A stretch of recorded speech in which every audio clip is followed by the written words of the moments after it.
साथ रहना चाहते हैं, वहां पर सेकुलर पार्टी के उम्मीदवार मोहतरमा शोभा ताई बच्चाओं अपने ख्यालात का इजहार करने के लिए आ रहे हैं। जितने लोग हैं तमाम लोग अपनी मोहब्बतों के साथ जोरदार तालियों के साथ शोभा ताई का इस्तेमाल करें। सलाम अलैकुम।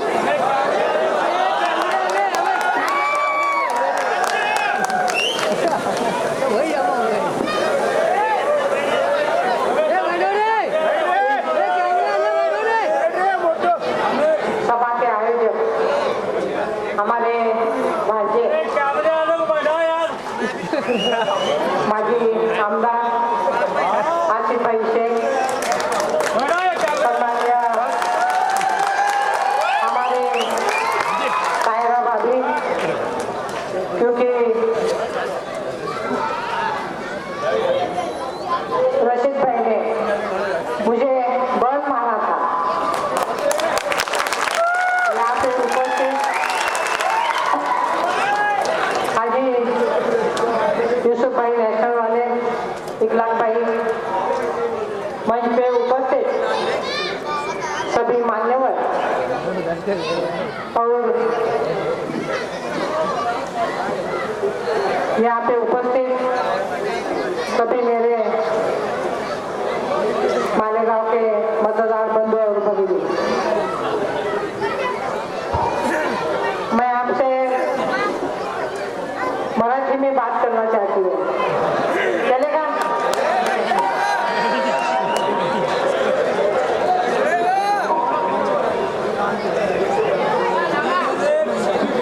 मिक्स बोलती हूँ।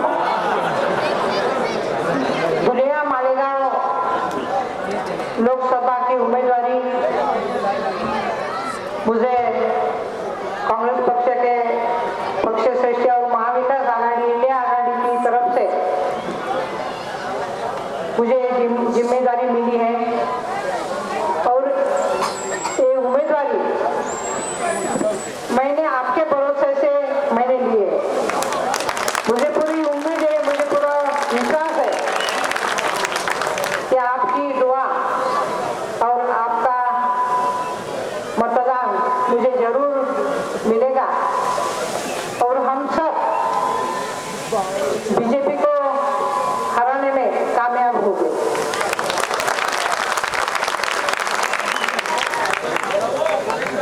भाइयों, देश में ये जो चुनाव है, ये परिवर्तन, ये चुनाव में लाना बहुत ही जरूरी है, क्योंकि पूरे देश में एक डरावना माहौल है,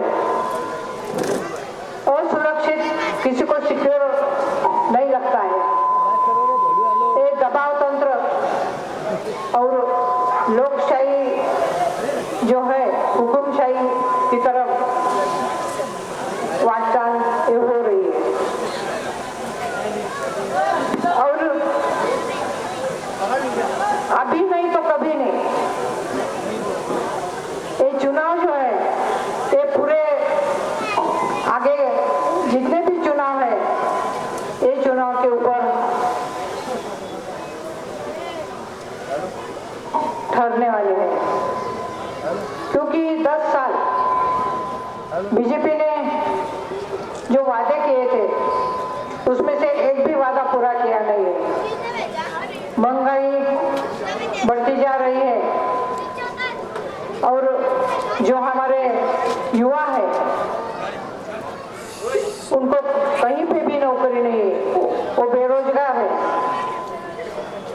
उनकी तरक्की के लिए हमें महाविकास आघाड़ी के उम्मीदवार चुन के लाना है।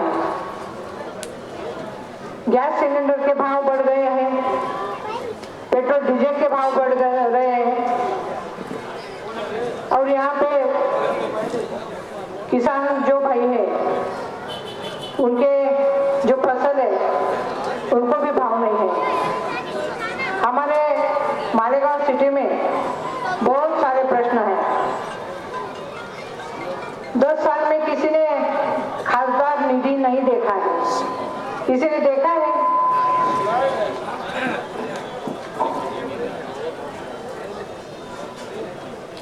खासदार निधि से बहुत चाहते हैं। हमारे आमदार और खासदार निधि एक ताकत निर्माण हो सकती है।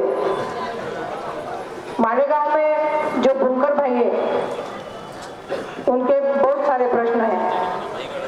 उनके हालात जो है वो बहुत बिगड़ रहे हैं।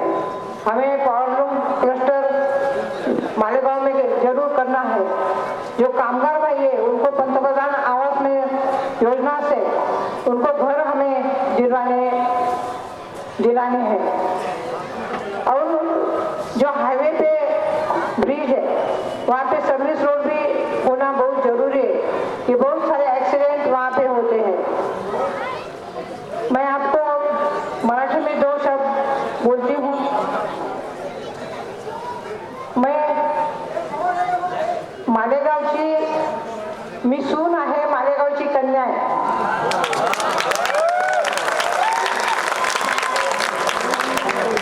और आपकी बहन हूँ। नासिक में 3 साल मेयर हो चुकी हूँ और 15 साल कारपोरेटर, MLA, राज्यमंत्री आणि धुळ्याची पालकमंत्री। मला प्रशासनाचा खूप अनुभव आहे आणि निश्चितपणे राज्यमंत्री झाल्यानंतर आपल्या मालेगावचं जे हॉस्पिटल आहे त्याचं उद्घाटन सोनियाजी गांधी यांच्या हस्ते झालं। त्यावेळी जे काही बॉम्ब ब्लास्ट झालं होतं त्यावेळी सोनियाजी गांधी आणि मुख्यमंत्री विलासरावजी देशमुख इथे आले होते। फरान हॉस्पिटलला आपण व्हिजिट केली आणि तिथले जे रुग्ण होते त्यांना त्या ठिकाणी दिलासा देण्यात आला होता। या ठिकाणी निवडून आल्यानंतर खासदार निधीमधून आपण खूप चांगली कामं या ठिकाणी निश्चितपणे म्हणजे करू शकू आपण। आणि जे काही आपले प्रश्न आहेत ते निश्चितपणे आपण सोडवू असं मी आपल्याला शब्द देते। मी कर्मभूमीची भरपूर सेवा केलेली आहे। जन्मभूमीची सेवा करण्याची मला संधी द्या।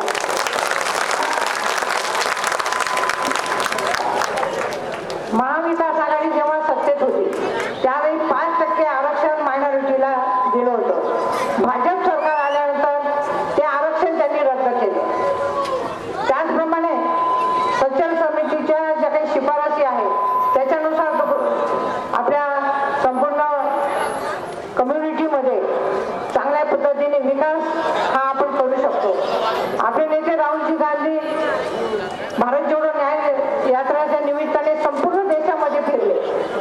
त्यामध्ये शेतकरी बांधव असतील, बेरोजगार युवक असतील, महिला असतील, त्याचप्रमाणे जे काही मायनॉरिटीचे बांधव असतील त्यांचे सगळे प्रश्न जाणून घेतले आणि आपल्या जाहीरनाम्यामध्ये 5 न्याय आणि 25 भरोसे त्यांनी दिलेले आहेत। त्याच्यामध्ये महिलांसाठी जी गरीब कुटुंबातली महिला आहे तिला एका वर्षामध्ये 1 लाख रुपये डायरेक्ट तिच्या खात्यामध्ये जमा होणार। त्याचप्रमाणे जी महिला सुशिक्षित आहे तिला केंद्रीय भरतीमध्ये 50% आरक्षण मिळणार आहे। अंगणवाडी सेविका, त्याचप्रमाणे आशा वर्कर असेल, मध्यान्ह भोजन करणारी महिला असेल, तिच्या मानधनामध्ये दुप्पट वाढ होणार आहे। हा जो महाविकास आघाडीचा काँग्रेस पक्षाचा अजेंडा आहे तो सगळ्या देशात नाही तर जगामध्ये त्याचं कौतुक होत आहे। परंतु भाजप शासन हे यांना बोलण्यास लायकीचं काहीच नाही। प्रत्येक गोष्टीवरती ते टीका करता आहे। त्यांनी सांगितलं की हे महाविकास सरकार जे आहे हे मंगळसूत्र घेऊन आपल्याला देणार। आपल्या नेत्या श्रीमती सोनिया गांधी यांनी त्यांचं मंगळसूत्र देशाला दिलं आणि असं कधीही होऊ शकणार नाही। परंतु त्यांचा तोल गेलेला आहे। हे नरेंद्र मोदींना हीच वेळ आहे की त्यांना घरी बसवण्याचं आणि स्थिर सरकार हे महाविकास आघाडी सरकारच त्या ठिकाणी देऊ शकेल। जो स्थिर सरकार है वो महाविकास रखेगा। हमारे भाई आसिफ भाई, उन्होंने जब वो एमएलए थे तो उन्होंने मालेगांव सिटी में बहुत अच्छे काम किए हैं।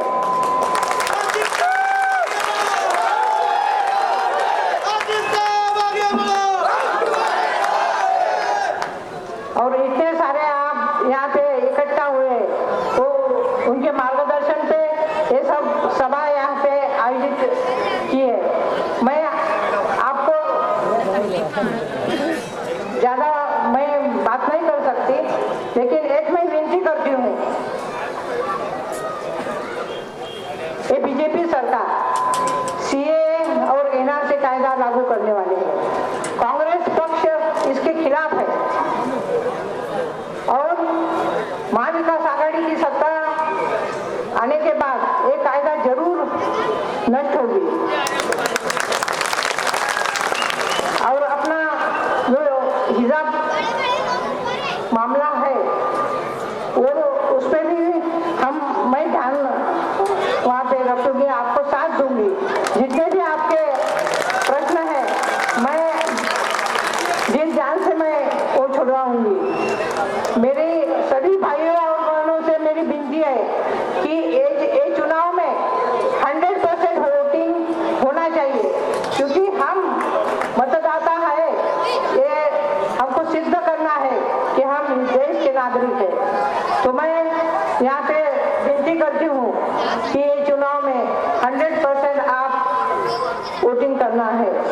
मैं फिर से आपको विनती करती हूँ, 20 तारीख चुनाव है, 20 तारीख को अपना बहुमूल्य वोटिंग पंजा निशानी का बटन दबा के आप कीजिए। धन्यवाद, शुक्रिया, खुदा हाफिज।